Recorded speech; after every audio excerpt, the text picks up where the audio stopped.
In a flurry of strikes, a young man named Su Hong practices his Vajra fist, hissing from the exertion. A fellow student marvels at his improvement, asking if he has already reached the coveted micro-level in martial arts mastery. Su Hong confirms he broke through 2 days ago. The student, impressed, declares that no one in the class can match Su Hong's Vajra fist and decides to head home, leaving the cultivation maniac to his training. As Su Hong prepares to leave, his teacher, Lee, stops him. The teacher's expression is serious as he brings up the 30,000 registration fee for the martial arts department, reminding Su Hong that the deadline is next Monday. Su Hong asks for a few more days, but the teacher can only sigh, explaining that while he knows Su Hong's family is struggling, the rules are absolute. Left alone in the empty training hall, Su Hong is crushed by the weight of the 30,000 fee. He remembers his past. His parents died in a ferocious beast disaster when he was just 3, leaving him in the care of his aunt and uncle. They discovered his talent for martial arts and have fully supported his training ever since, hoping it would lead to a high-income profession in their dangerous world. He feels a pang of guilt, realizing that his dream is making their lives even harder. Returning home late, he overhears his aunt and uncle discussing their finances. They decide the rent can wait. Paying for Su Hong's registration fee is the priority. His aunt says she will get another job, while his uncle suggests stopping his own medication to save money, insisting that little Hong's talent is too great to hold back. Overwhelmed with guilt, Su Hong enters the room. They fuss over him, telling him to rest. In his room, he lies awake, tormented by their sacrifices. He resolves that he must solve this problem himself. There is only one place a martial artist can earn that much money in just a few days. The next day, Su Hong arrives at the underground martial arena. An announcer's voice booms, welcoming the audience to a place where only victory and defeat matter. Life and death are irrelevant. She introduces the reigning champion, a hulking fighter wearing a red mask, known as Mr. Minotaur. The announcer tells the newcomer to show some passion and heat up the atmosphere. She whispers for him to provoke the crowd, explaining that rookies are troublesome. Taking the cue, Su Hong roars, declaring himself invincible against anyone below the level of a true martial artist and calling all weaklings to come and fight. The crowd erupts in a frenzy, shouting for his death. The first match begins. Su Hong believes his Vajra fist is enough to win a few rounds and collect the tuition fee. His opponent rushes in, but Su Hong calmly notes his strong momentum but unstable lower body, seeing an easy win. A single, powerful blow sends the challenger flying. Without pausing, Su Hong calls for the next opponent. The announcer declares the first victory for Minotaur. His second opponent is more formidable. The two trade blows and Su Hong feels the man's strong fist force, but knows his own is greater. He spots a critical opening when his opponent puts too much force into his upper body, leaving his waist exposed. Su Hong seizes the chance and ends the fight in a flash. After a third consecutive win, a well-dressed man watching from a private VIP seat, he remarks that the kid is unusual, his strength far exceeding an average martial apprentice. The man decides Su Hong is perfect for match-fixing and sends his subordinate, a fighter in a White Fox mask called White Fox, to take care of him. He warns White Fox not to reveal that he is a true martial artist. One victory away from the 60,000 prize, Su Hong is shocked when his final opponent is revealed to be White Fox, a known quasi-martial artist. He knows the match will be difficult, but he cannot afford to lose.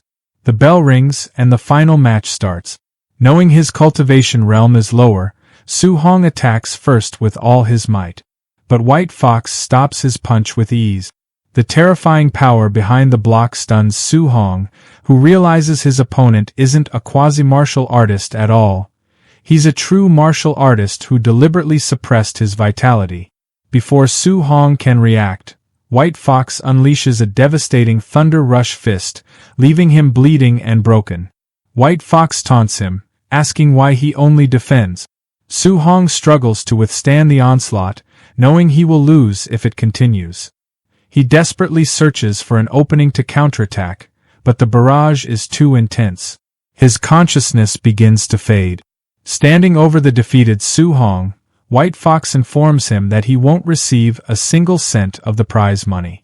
However, his teacher invites Su-hong to join them. If he agrees to fix matches for them in the future, they will pay him the prize for this match. Burning with indignation, Su-hong refuses to do such a shameless thing and accuses them of being unworthy of the title of martial artist.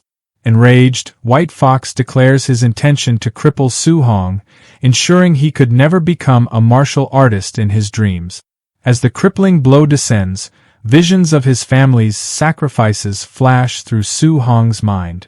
He cannot let their efforts go to waste. He thinks of his promise to give them a good life and screams that he will never accept a future of failure. A system window materializes before his eyes, asking what he is willing to sacrifice for his family. With a final, desperate roar, he bellows, "Everything!" With a defiant roar of everything, Su-hong's world vanishes. He finds himself in a dark, empty space, wondering where he is. A colossal, radiant, winged being materializes before him, and with a flash of light, he's thrown backward. A translucent blue screen flickers to life in front of him, a status window displaying his attributes and martial skills. He notices a tab labeled Mission and instinctively taps it. The system reveals the Way of the Arena mission, to polish his martial arts and defeat the White Fox waiting in the outside world. The objective is to upgrade his Vajra fist to the mastered level and his other skills to the micro level. It's a beginner's mission with no reward, but promises to unlock a guide. Suddenly, a perfect clone of himself appears and attacks with a flawless, textbook-quality Vajra fist. Su-hong realizes this isn't an enemy, but the ultimate role model.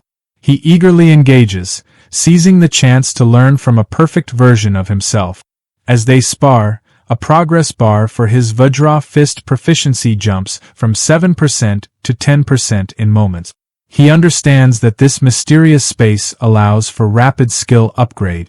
He fights with renewed determination, his skills advancing at an unbelievable rate. In what feels like an eternity of intense combat, his floating light palm and void step reach 100% and evolve to the micro level. Finally, his Vajra fist also hits its peak and breaks through to the mastered level. Exhausted but triumphant, he gives a grateful nod to the clone as it dissipates. A notification congratulates him on completing the mission and asks if he agrees to return to reality. He accepts. Time snaps back into motion in the arena. White Fox, his attack halfway to completion, sneers at Su-hong's mysterious glowing aura and strikes with his Thunder Rush fist. But now the attack seems laughably slow. Su-hong dodges with ease and lands a single, devastating punch that knocks White Fox out cold. The entire stadium falls into a stunned silence. Su-hong walks calmly to the dumbfounded announcer and asks when he will receive his prize money. Jolted back to reality, she hastily declares Minotaur the winner of the 60,000 grand prize. In the VIP suite, the arena boss is in disbelief. He questions how a mere martial apprentice could possibly master the Vajra fist, a feat beyond most true martial artists. He furiously orders his men to follow Su-hong and uncover his true identity. Su-hong leaves the arena, sensing he's being followed. He slips into the dark alleyways, his movements fluid and sure, easily losing the thugs tailing him. An hour later, he arrives home and places the stacks of cash before his astonished aunt and uncle, who ask if he robbed a bank. Su-hong smoothly lies, explaining that the master of a dojo where he sparred was so impressed by his talent that he decided to sponsor his studies. His aunt remains skeptical, but his uncle proudly declares that their boy would never lie to them. Later, on the roof, Su-hong looks at his system window with a grin. His family's financial troubles are solved. The system notifies him that by defeating a higher-level opponent, he has earned 67 martial value points, which can be used to increase his vitality. He immediately pours points into it, and his vitality stat climbs to 90, elevating him to the rank of a quasi-martial artist. He feels a surge of power and decides to use all the remaining points. As his strength skyrockets, the wounds from his fight completely heal. Feeling an endless reserve of new power, he heads to the deserted school drill ground to test his limits on a combat power tester. Deciding to start with just 70% of his strength, he winds up and throws a punch. The machine instantly overloads, smoke starting to come out of it, and shatters. He mutters about the tester's poor quality, hoping he won't have to pay for it, before quickly fleeing the scene. Moments later, a furious groundskeeper arrives, screaming about which bastard broke his equipment and vowing to punish the usual suspects. In the gymnasium of Star City No. 1 High School, students were buzzing with gossip. The main topic was Chen Shan, who had been beaten up after smashing a tester machine the previous night. A student explained that Chen Shan had been punished by the principal and forced to take the blame because he refused to admit to his actions. Their chatter was interrupted by the principal, who introduced his old comrade in arms, a Tier 3 martial artist named Chen Tian. The guest instructor announced he was there to teach everyone a C-rank martial art, the Thunder Rush Fist, and expected them all to learn it well. Hearing this, the protagonist, Su Hong, became determined. He knew that learning such a technique outside of school would cost a fortune, and he resolved to seize this rare opportunity. The instructor, Chen Tian, declared he would demonstrate the fist 10 times, and how much the students learned would be up to them. As the students marveled at seeing a Tier 3 martial artist for the first time, Su Hong recalled that this was the same technique the White Fox had used. Chen Tian began his demonstration. He explained that at the basic level, the Thunder Rush Fist emits a single sound of thunder. Mastery progressed through levels. 3 sounds for proficient, 5 for micro-level, 7 for mastered, and a full 9 sounds for the perfect realm. He advised the students to aim for just the basic level for today. Hours later, the students were exhausted and dejected, finding the C-rank art far too difficult to learn. Suddenly, Chen Shan, the school's top genius, successfully executed a punch with a single thunderous sound, reaching the basic level. The principal proudly pointed him out to Chen Tian, asking if he was interested in mentoring the boy. However, Chen Tian was unimpressed, remarking that in other cities, this was merely a passing grade. He lamented that the students were not up to his standards. As the two men walked away, Chen Tian commented on the cruel nature of martial arts, where talent was far more important than hard work. Just then, they were stunned by the sound of a 7-sound Thunder Rush Fist. A student had reached the mastered level after just half a day of practice. Chen Tian's shock turned to disbelief as he realized it wasn't 7 sounds, but 9. Someone had achieved the perfect realm. He urged the principal to help him find this prodigious student, but by the time they rushed back, the individual was gone. In the aftermath, Chen Tian was ecstatic.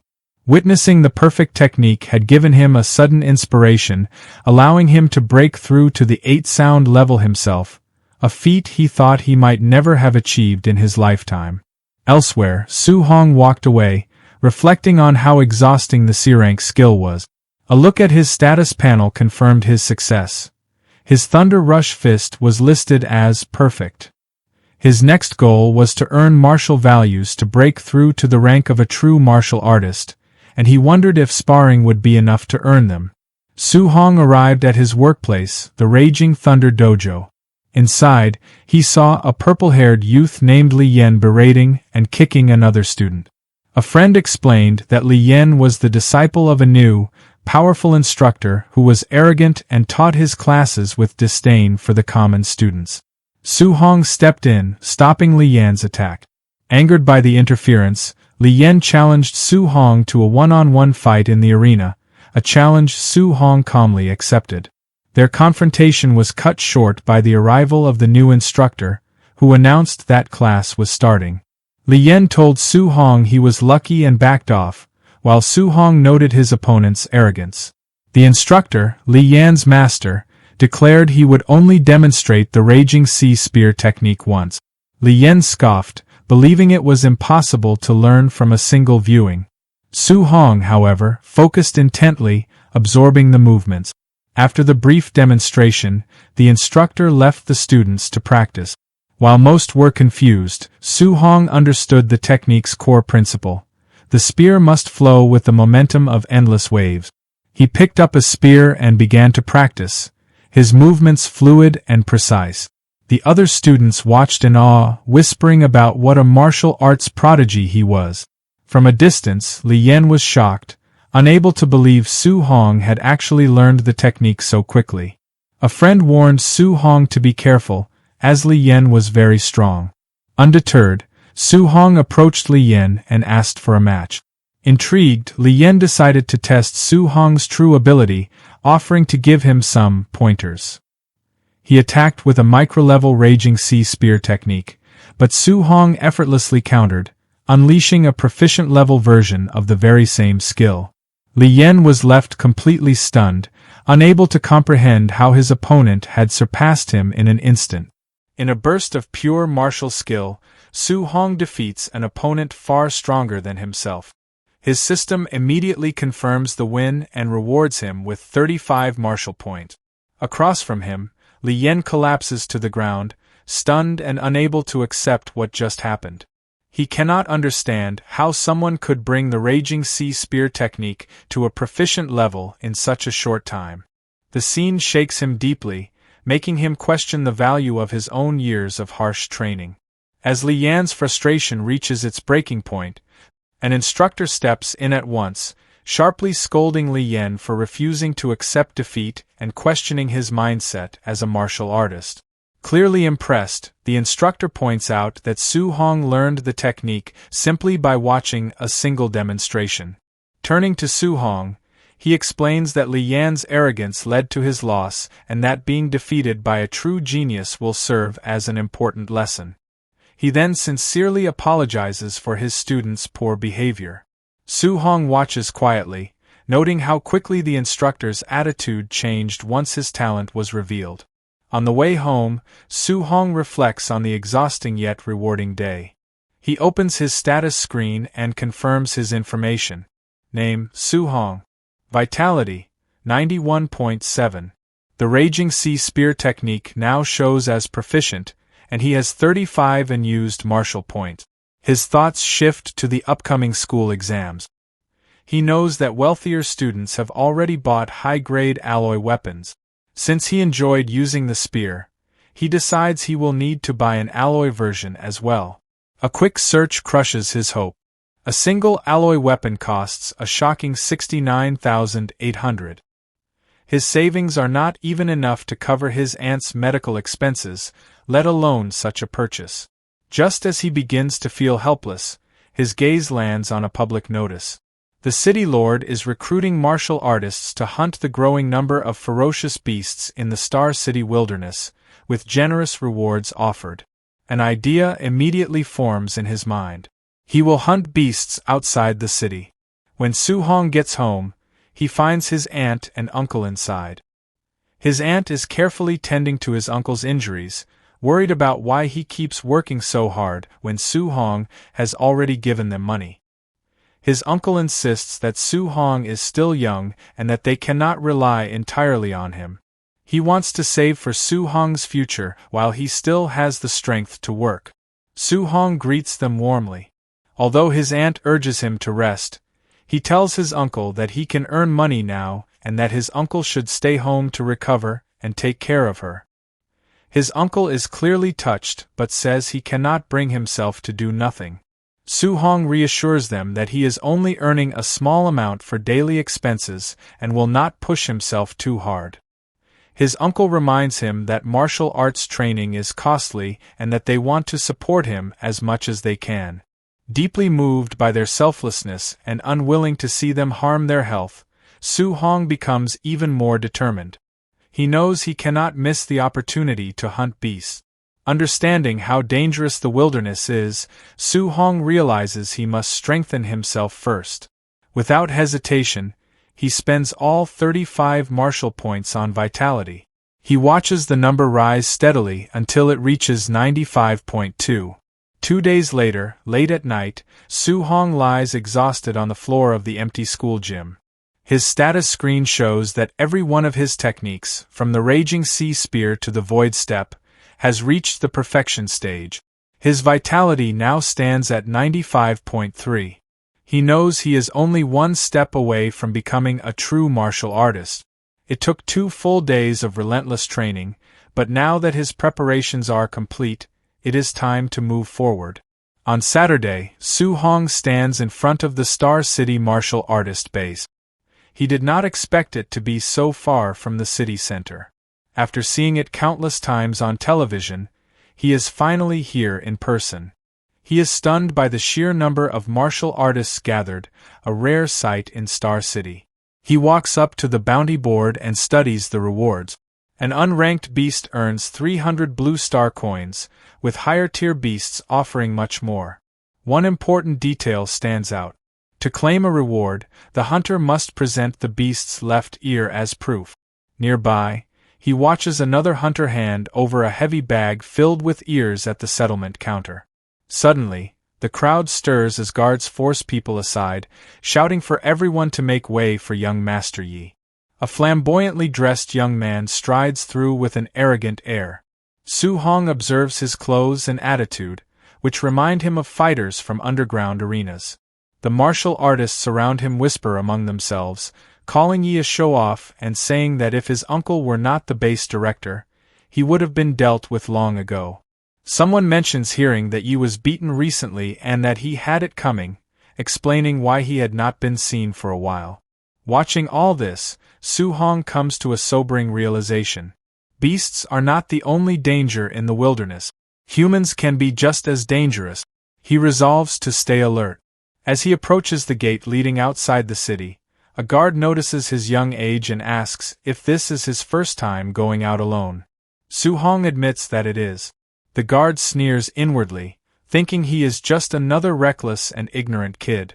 Stepping into the dense forest, Su-hong silently promises himself that he will return with a full harvest. However, after 2 hours of searching, he finds nothing at all. Frustrated, he wonders if the beasts in the outer area have already been wiped out and decides to push deeper into the wilderness. His choice quickly proves right. Before long, he comes face to face with a massive wolf covered in white fur, its red eyes glowing with menace. Su-hong recognizes it instantly from his studies. A Tier 1 initial stage beast, the Nether Moon Wolf. This is his first time seeing one in real life. With a chilling howl, the beast launches itself straight at him.